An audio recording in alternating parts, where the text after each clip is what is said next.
बंगालमधले आपण पाहतो आहोत आणि या आत्तापर्यंत आलेल्या कलावर आपण चर्चा करणार आहोत।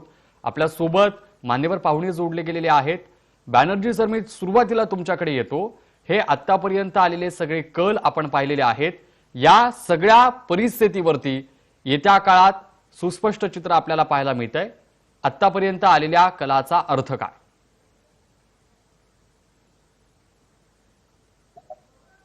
माझा आवाज आपल्यापर्यंत पोहोचतोय? हो, पोहोचतोय। आतापर्यंतचे हे सगळे कल आपण पाहिले।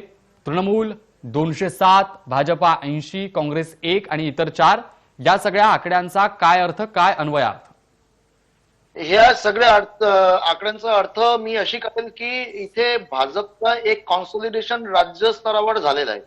कारण भाजपची जो कॉन्सोलिडेशन पूर्वी मिळाले 2019 मध्ये जो मतं मिळाली होती जवळजवळ 42%, ते 37% त्याचं कॉन्सोलिडेशन झालं आहे। हे पहिला बाब। दुसरी विषय, काँग्रेस आणि डावे यांची सुपडा जवळजवळ साफ व्हायला दिसले। म्हणजे त्यांनी एक हिंदीमध्ये कहावत आहे ना की आपली नाक के दुसरे की यात्रा भंग करणार, ते करता गेलं, पण त्याचा स्वतःचा एवढा संघटनाचा आता हे बली चढणार। कारण काँग्रेस आणि डावे इथून पुढे बंगालमध्ये कशी परत येईल आता मला खूप मोठी शंका आहे। कारण काँग्रेसने ते स्वतःचं संघटन पूर्णपणे संपवून टाकलेलं आहे असं मला दिसतं। कारण येणाऱ्या काळामध्ये त्यांनी भविष्यात इथून रिव्हर्स व्हायला अत्यंत म्हणजे डिफिकल्ट होईल। नक्कीच ही सगळी चर्चा करत असताना दुसरा एक महत्त्वाचा मुद्दा असाही आहे। तृणमूलचे आकडे आपण पाहतोच आहोत, पण ज्या ठिकाणी भाजप 3 इतका एक आकडा जिथे होता तिथे आता दुहेरी आकडा आपल्याला पाहायला मिळतोय। 80 इतका आत्ताचा आकडा आहे। हा जो आकड्यांमध्ये बदल झालाय, या सगळ्या बदलांचा अर्थ काय? बॅनर्जी सर। सर, मी मुखर्जी बॅनर्जी बोला बोला। हो, हे आकड्यांचा अर्थ की ठीक आहे, आम्हाला मी तिथे एवढा पुण्यानंतर मला कुठे 110 120 चा आकडा ते मिळेल भाजपला, त्याचा कमी झालेला आहे। ते आकड्याचा अर्थ 80 पर्यंत म्हणजे एक स्ट्रॉंग ऑपोजिशन म्हणून भाजप उभा राहील। आणि स्ट्रॉंग ऑपोजिशन मध्ये एकटा ऑपोजिशन म्हणजे यांचा पुढे तिथे 2 पक्षाचा जो पक्षीय विषय आहे, तिथे टीएमसी त्यांच्या बाजूने काँग्रेस लेफ्ट आणि एका बाजूने भाजप खूप मोठे ताकदीने, ठीक आहे, ह्या चुनावामध्ये त्यांना मोठ्या संधी मिळाली होती, ते नाही कॅश करू शकले, इनकॅश करू शकले। पण येणाऱ्या काळामध्ये भाजप इथून जर चांगल्या पद्धतीने काम केलं किंवा संघटनाची बांधणी चांगल्या पद्धतीने केली तर यांचा पुढे भाजपला मोठी संधी मिळू शकतो। 2024 मध्ये मुदत आम्हाला ते बघायला मिळेल। आणि दुसरी विषय अजून एक सांगतो की यांचा पुढे ही जी एक काही विश्लेषकांनी म्हणालंय की आम्ही एकत्र ऑपोजिशन, आम्ही काँग्रेस आपला नरेंद्र मोदी आणि अमित शहाचा विजय असताना त्यांना थांबवू शकतो, त्यांना कुठे ना कुठे बंधन देऊ शकतो। हे बंधन मला दिसते की कुठे ना कुठे हा शेवटचा बंगालमध्ये सगळे एकत्र येऊ नये एवढा प्रयत्न केला सुद्धा 207 पर्यंत, कारण भाजपचा 80 पर्यंतचा आकडा ते थांबू नाही शकलेला आहे। ह्यांची महत्वपूर्ण भूमिका पुढच्या काळामध्ये बंगालचा किंवा उत्तर पूर्वांचा राज्य जेवढं आहे त्याच्यामध्ये पूर्वोत्तरीय राज्यामध्ये त्याचा आम्हाला बघायला मिळेल। आणि शेवटी अजून एक विषय तुम्हाला लक्षात येईल की शेवटचा 3 टप्प्यामध्ये पूर्णपणे त्यांचा जो यंत्रणा होता तो यंत्रणा भाजपचा कार्यरत नव्हता। नाही, ही सगळी आपण परिस्थिती पाहतो, ही चर्चा आपली सुरू आहे। आपल्यासोबत मिलिंद रानडे सुद्धा जोडले गेलेले आहेत। मिलिंद सर, आपण हे आतापर्यंतचे जे कल पाहतोय, हे कल पाहिल्यानंतर मागच्या वेळचं चित्र आणि या वेळचं चित्र यातला जर फरक स्पष्ट करायचा झाला तर महत्त्वाच्या कोणत्या 3 गोष्टी तुम्हाला सांगाव्याशा वाटतात? मी सांगण्याआधी मला फक्त ऑडिओ येतोय पण व्हिडिओ येत नाहीये, तर त्याची व्यवस्था केली तर मला रिस्पॉन्ड करायला बरं पडेल। हॅलो, नक्कीच तुमचा आवाज आपल्यापर्यंत पोहोचतो, तुम्ही बोलत राहा तोपर्यंत ती व्यवस्था करा। बोला बोला। एक गोष्ट आहे की भाजपने ज्या पद्धतीची ताकद या निवडणुकीमध्ये टाकली होती, ज्या पद्धतीने पंतप्रधान करोना सारखी महाभयंकर गोष्ट भारतात होत असताना ते ज्या पद्धतीने जितका वेळ बंगालमध्ये देत होते, जितक्या प्रचंड रॅलीज घेत होते, अमित शहा तिथे होते, नड्डा होते, बाकीच्या राज्यातले मुख्यमंत्री आणि जवळजवळ सगळीकडचे आमदार, सकाळपासून जेवढे भाजपचे आमदार आले ते सांगतात की मी 1 महिना होतो। म्हणजे जी ताकद दिलेली होती ती ताकद पाहता, आणि भाजपने इथे कोणीही मुख्यमंत्री पदाचा चेहरा दिलेला नव्हता। सगळी जी मतं मागितली जात होती ती मोदींच्या नावाने मागितली जात होती। आणि एकट्या ममता, आमचा पराभव झालेला आहे, आम्ही तो मान्य करतो, आमची त्याच्याबद्दलचं अवलोकन आम्ही करू आणि आम्ही निश्चित त्याच्यामध्ये सुधारणा करण्याचा प्रयत्न करू. पण ममता यांना एकटीला हरवण्याकरता भाजपने ज्या पद्धतीची यंत्रणा लावली होती, ज्या पद्धतीने तृणमूल मधले ज्यांच्यावरती आरोप होते भ्रष्टाचाराचे, त्यांना मिलिंदजी, गेल्या तुम्ही स्वतःची वर्षामध्ये ज्या मतं ममतांना देऊन स्वतःची हत्या करून घेतली असं तुम्हाला वाटत नाही? नाही ना, राजकारणामध्ये असं होत नसतं. स्वतःची हत्या नाही, कारण भाजप हा आम्ही जास्त मोठा घातक विचार आहे, विचार त्यातल्या माणसांना नाही, विचार आहे असं आम्ही निश्चितपणे मानतो. ममतांचा आमचा विरोध आहे, तीव्र विरोध आहे.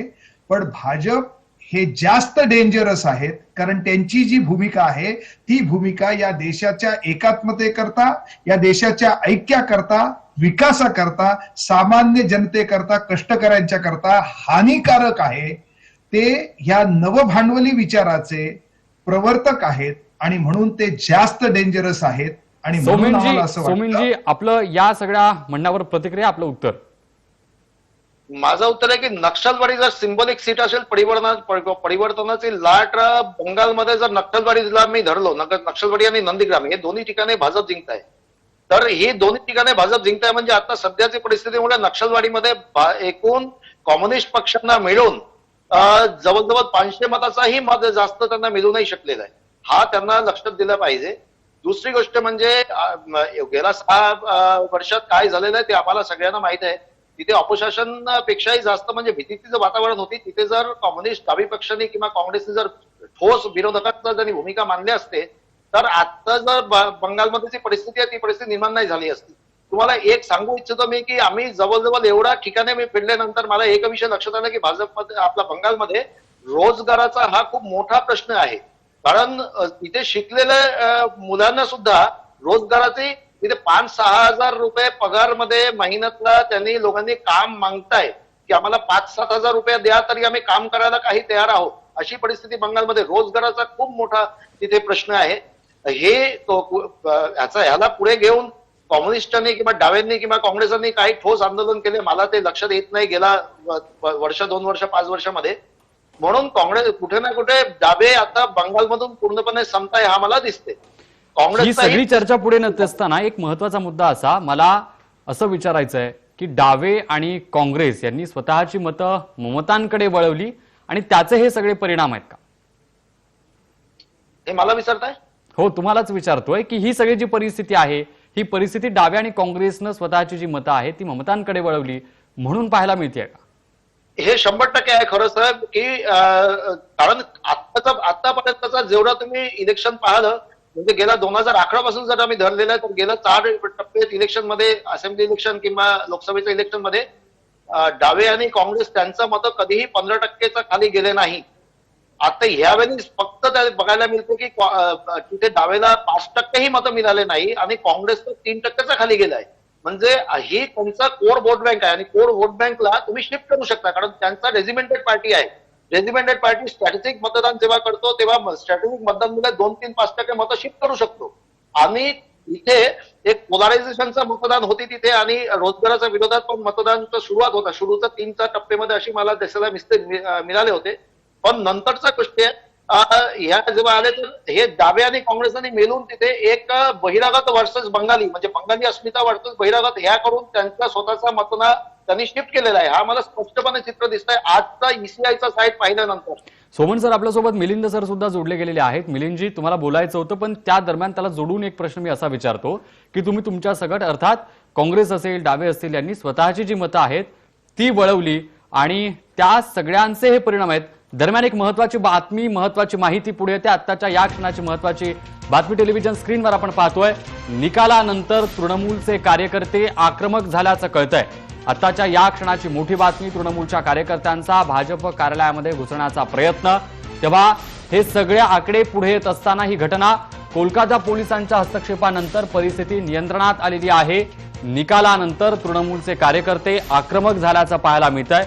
या क्षणाची मोठी बातमी, तृणमूलच्या कार्यकर्त्यांचा भाजपा कार्यालयामध्ये घुसण्याचा प्रयत्न. कोलकाता पोलिसांच्या हस्तक्षेपानंतर परिस्थिती नियंत्रणात आल्याची माहिती आहे. तेव्हा निकाल लागत असताना ह्या सगळ्या घटना पुढे येत आहेत. निकालानंतर तृणमूलचे कार्यकर्ते आक्रमक झालेले आहेत. तृणमूलच्या कार्यकर्त्यांचा भाजपच्या कार्यालयामध्ये घुसण्याचा प्रयत्न झाला, मात्र कोलकाता पोलिसांनी हस्तक्षेप केल्यामुळे ही सगळी परिस्थिती सध्या नियंत्रणात आल्याची माहिती आहे.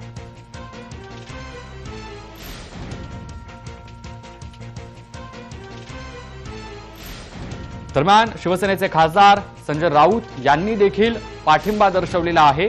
त्यांनी नेमकं काय म्हटलं त्यांची प्रतिक्रिया आपण ऐकणार. पश्चिम बंगालमध्ये आम्हाला सगळ्यांना विश्वास आहे की जेव्हा संपूर्ण निकाल हाती आलेले असतील तेव्हा ममता बॅनर्जी आणि तृणमूल काँग्रेस हे सत्ता स्थापन करतील. हे स्पष्ट दिसतंय. जरूर भारतीय जनता पक्षाचं त्यांच्या बांधणीचं त्यांनी ज्या प्रकारे एक नियोजन केलं त्याचं कौतुक केलं पाहिजे. त्यांनी प्रचंड मेहनत केली. तिकडे देशभरातून लोक आणले, प्रधानमंत्री तिथे जाऊन थांबले. ज्याप्रमाणे अंदाज होते त्याप्रमाणेच बंगालमध्ये ममता दीदींची सत्ता परत आलेली आहे. भाजपने खूप अग्रेसिव्ह प्रचार केलेला होता, परंतु तरी सुद्धा एक हाती विजय मिळवला. त्यांचं मनापासून अभिनंदन. आणि यानंतर राष्ट्रवादीचे अध्यक्ष शरद पवार यांनी काय ट्विट केलंय ते आपण पाहणार आहोत. त्यांनी त्यांची प्रतिक्रिया ट्विटच्या माध्यमातून दिलेली आहे. त्यांनी ममता बॅनर्जी यांचं अभिनंदन केलंय. जनसेवेचा आपला वसा कायम राखूया अशी प्रतिक्रिया राष्ट्रवादी काँग्रेसचे अध्यक्ष शरद पवार यांनी दिलेली आहे. टेलिव्हिजन स्क्रीनवर राष्ट्रवादी काँग्रेसचे अध्यक्ष शरद पवार यांनी काय म्हटलं ते आपण पाहतोय. ममता बॅनर्जी यांचं अभिनंदन, जनसेवेचा आपला वसा कायम राखूया असं ट्विट शरद पवार यांनी केलेलं आहे.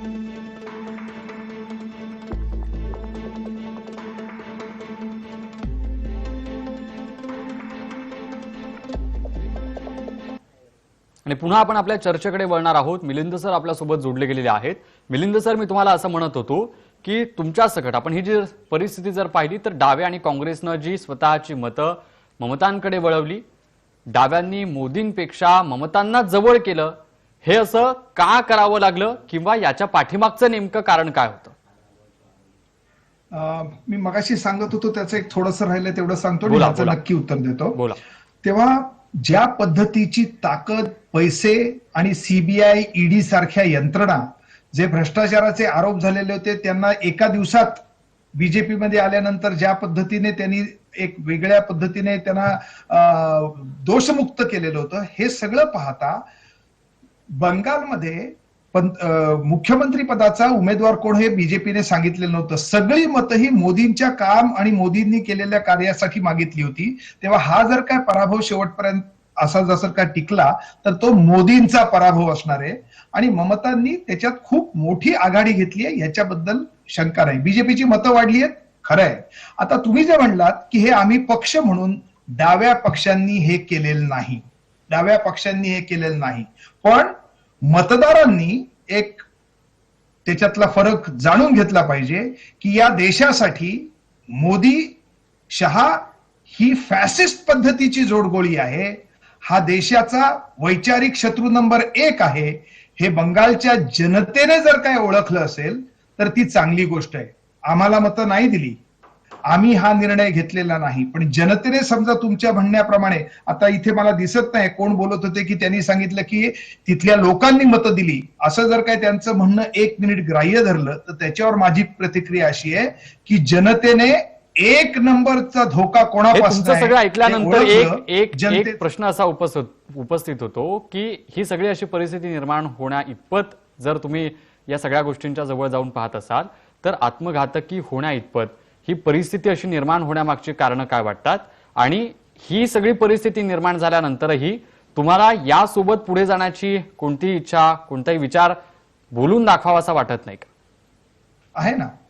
एक पहिली गोष्ट अशी आहे की तृणमूल आणखीन विशेषतः बीजेपीने ही इलेक्शन ही लोकल मुद्द्यांवरती, मगाशी ते म्हणत होते की बंगालमध्ये बेकारी प्रचंड आहे.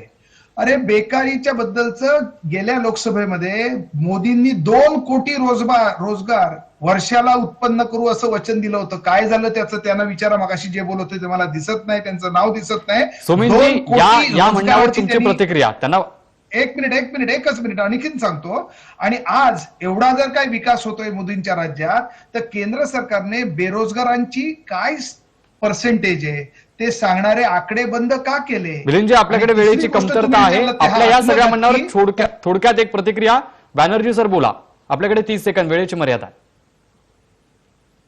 बेरोजगाराचा मुद्दा तिथे 34 वर्ष डावेचे राजकारण झाल्यानंतर, त्याचे राज्य शासन झाल्यानंतर 10 वर्षाचे तृणमूल आणि तिथे जाऊन काही करायचं. आम्हाला तिथे अजून एक विषय पाहायला मिळाला की केंद्र सरकारचा जेवढा योजना बरं, तिथे स्वयंनिर्भर प्रकल्प म्हणजे केव्हीआयचा प्रधानमंत्री एम्प्लॉयमेंट जनरेशन प्रोग्राम सारखा कार्यक्रम तिथे झालेला नाही. 1% सुद्धा झालेला नाही.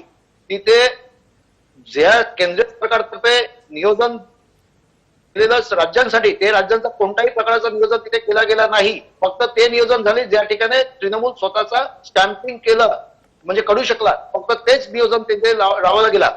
दुसरे तिथे शेतकऱ्यांसाठी जो दिलं गेलं 6,000 रुपयाचं वर्षाचं अनुदान, ते सुद्धा तिथे कोणाला मिळालेलं नाही. मला अशी पण शेतकरी मिळाले त्यांना माहितच नाही की अशी 6,000 रुपये आपल्यासाठी आहेत. म्हणजे हे जे दुर्लक्ष करण्याचं राजकारणामध्ये राजधर्माचं पालन तिथे झाले नाहीये. ठीक आहे, डावे काही सांगू शकतात कारण त्यांचा मूळ विषय वैचाराचा असतो. वैचारिक पद्धतीने ते डावेकडे असतात, आम्ही उजवी अजून असतो, ते ठीक आहे. पण बंगालच्या परिस्थिती सध्या बघायला गेला तर फक्त विचार करून चालणार नाही. गोरगरिबांचा तिथे लक्षात दिलं पाहिजे. ह्याचा कुठे बंगालमध्ये डाव्यांनी स्वतःचा पायात ह्यावेळी कुठाराघात करून घेतलेला आहे. आणि नक्कीच. तेव्हा या सगळ्या गोष्टींचे जे आतापर्यंतचे कल आहेत ते आपण सगळ्यांनी पाहिलेले आहेत आणि या सगळ्या गोष्टींबद्दल येत्या काळात संध्याकाळपर्यंत हे सगळं चित्र स्पष्ट होणार आहे. तेव्हा तुम्ही दोन्ही मान्यवरांनी वेळ दिला, तुम्हा दोन्ही मान्यवरांचे धन्यवाद. आणि आपण पाहतोय की आतापर्यंतची ही सगळी जी आकडेवारी आहे त्या सगळ्या निकालाचा, पश्चिम बंगालच्या निकालाचा अन्वयार्थ काय तो आपण टेलिव्हिजन स्क्रीनवर पाहणार आहोत. तेव्हा पश्चिम बंगालच्या निकालाचा अन्वयार्थ आपण पाहतोय. डावे आणि काँग्रेसनं स्वतःची मतं ममतांकडे वळवली. यातला दुसरा महत्वाचा मुद्दा असा की डाव्यांनी मोदींपेक्षा ममतांना जवळ केलं.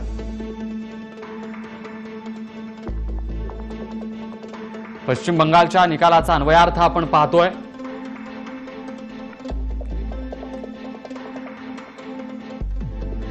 तृणमूल 207, भाजपा 81, काँग्रेस 2, इतर 2 ही पश्चिम बंगालचे दुपारी 2 वाजेपर्यंतचे कल टेलिव्हिजन स्क्रीनवर आपण पाहिलेले आहेत.